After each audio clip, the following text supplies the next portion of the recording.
Hello दोस्तों, आज के इस वीडियो में हम पढ़ने वाले हैं सोर्स डॉक्यूमेंट्स क्या है और टैली प्राइम में इनका क्या उपयोग होता है। पिछले वीडियो में हमने सीखा सिंगल लेजर क्रिएट करना, मल्टीपल लेजर क्रिएट करना और लेजर को अल्टर और डिलीट कैसे करते हैं ये हमने सीखा। मुख्य रूप से देखा जाए तो हमने कंपनी बनाना, लेजर बनाना भी सीखा है। इसके बाद सबसे महत्वपूर्ण काम है ट्रांजैक्शन रिकॉर्ड करने का। अकाउंटिंग की प्रोसेस में सबसे पहले आपको ट्रांजैक्शन पहचानने होते हैं और उसके बाद उन्हें रिकॉर्ड करना होता है। ट्रांजैक्शन रिकॉर्ड करने के लिए कुछ आधार चाहिए होते हैं जिससे यह सिद्ध हो सके कि ट्रांजैक्शन हुआ है। यानी ट्रांजैक्शन रिकॉर्ड करने के लिए हमें कुछ प्रमाण की जरूरत होती है और ये प्रमाण ही सोर्स डॉक्यूमेंट्स कहलाते हैं। ठीक है, सरल शब्दों में कह सकते हैं कि सोर्स डॉक्यूमेंट्स की जरूरत हमें व्यवसाय या व्यापार में ट्रांजैक्शन की सबूत के रूप में होती है और इन्हीं के आधार पर हम टैली में ट्रांजैक्शन रिकॉर्ड करते हैं। ठीक है, इसके बाद आगे आते हैं।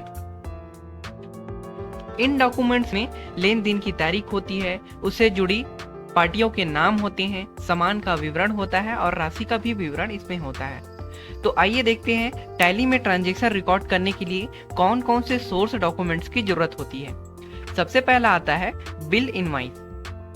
जब कोई व्यापारी किसी खरीदार को उधार माल बेचता है तो वह सेल्स इनवॉइस बनाता है। उसमें क्या क्या होता है? इसमें खरीदार का नाम होता है, पता होता है, जो माल बेचा है उसकी डिटेल्स होती है, उसका अमाउंट और पेमेंट कंडीशन इत्यादि उसमें लिखा होता है। किसमें? बिल में।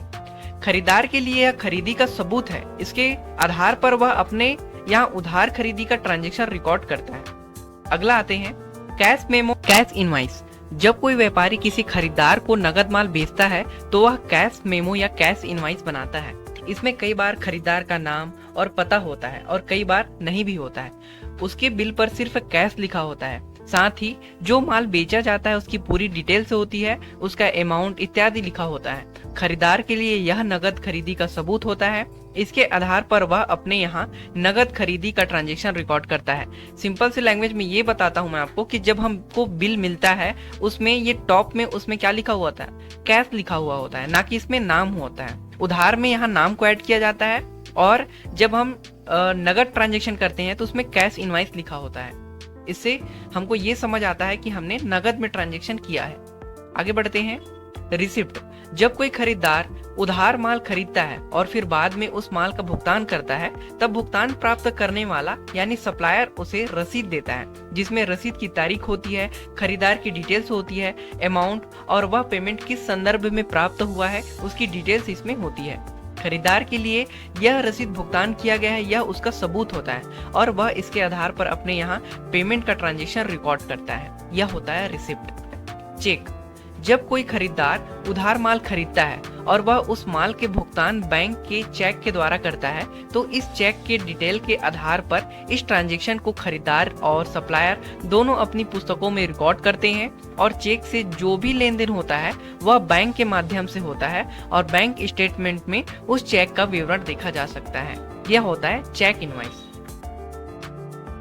नेक्स्ट आते हैं क्रेडिट नोट। जब हम व्यापार में किसी को सामान बेचते हैं लेकिन बेचा हुआ सामान में से कुछ सामान जो है ग्राहक वापस करता है तो उसकी एंट्री हम क्रेडिट नोट वाउचर में करते हैं। यानी हम बेचे हैं और वह सामान जो है वापस हमको मिल गया। दूसरे शब्दों में आप समझ सकते हैं कि जब बेचा गया माल वापस होता है तो उसकी एंट्री हम क्रेडिट नोट वाउचर में करते हैं। एक वाउचर हमको मिलता है उसमें हम इसको एंट्री करते हैं। अगला आते हैं डेबिट नोट वाउचर। जब व्यापार में हम किसी व्यक्ति या ट्रेडर्स के यहाँ से कोई सामान खरीद कर लाते हैं तो उनमें से कुछ सामान किसी कारणवश हमको वापस करने होते हैं तो उसकी एंट्री डेबिट नोट वाउचर में किया जाता है। दूसरे शब्दों में आप समझ सकते हैं कि जब परचेस रिटर्न होता है तो इसकी एंट्री हम डेबिट नोट वाउचर में करते हैं। यानी खरीदे हैं उस माल को और उसको हम वापस कर देते हैं।